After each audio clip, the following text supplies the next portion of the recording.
Hola a todos, el día de hoy vamos a hablar acerca de las uveitis, una patología que está muy circunscrita a la especialidad de la oftalmología, pero donde por supuesto desde infectología podemos hacer importantes aportes para el manejo de este tipo de enfermedades, sobre todo cuando su etiología es de origen infeccioso. Hablamos entonces que la uveitis responde por el 10 al 15% de todos los casos de ceguera a nivel mundial y en donde su distribución va a depender del área geográfica donde esté presentándose el caso, pero que acuña por el 75 a 130 casos por cada 100.000 habitantes. Esto estamos hablando que es una patología muy circunscrita entonces a un rango de edad entre los 35 y los 45 años principalmente. Existen varias clasificaciones, pero la más utilizada es la que las divide anatómicamente en uveitis anterior, intermedia y posterior. En la uveitis anterior, el 80% de los casos son de origen autoinmune y solamente un 10% de los casos tienen origen infeccioso, principalmente en lo que tiene que ver con herpes, citomegalovirus y varicela. Por supuesto hay otros casos también relacionados con sífilis y con tuberculosis, pero son mucho menos frecuentes.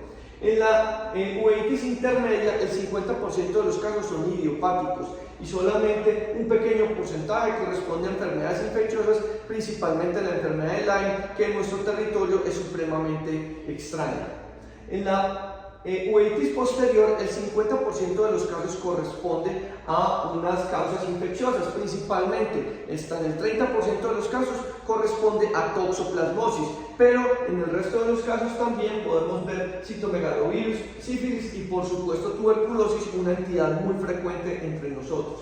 El cuadro clínico se rige principalmente por la presencia de ojo rojo, fotosensibilidad, disminución de la agudeza visual y por dolores específicamente alrededor del ojo, pero también hay algunas manifestaciones extraoculares que corresponden entonces a artralgias, úlceras, dolores en el esqueleto axial, eritema nodoso y otras tantas.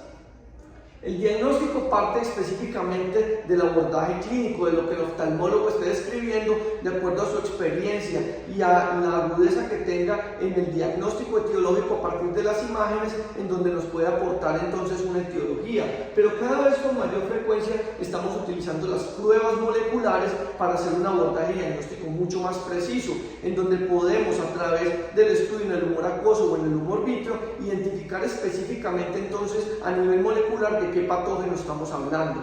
Es importante mencionar que las pruebas serológicas tipo inmunoglobulina G para citomegalovirus, varicela, toxoplasma, etc. no hacen diagnóstico etiológico. Nos dicen que efectivamente el paciente en algún momento ha estado expuesto al patógeno, pero no determinan el diagnóstico preciso. Igual sucede también con la tuberculina para el caso de tuberculosis y con el RPR o el BRL en el caso de sífilis. Finalmente, el tratamiento va a depender del agente etiológico que estemos analizando. Para el caso de varicela y de herpes es aciclovir, citomegalovirus con ganciclovir, toxoplasma trimethoprim y el tetraconjugado para los casos de tuberculosis.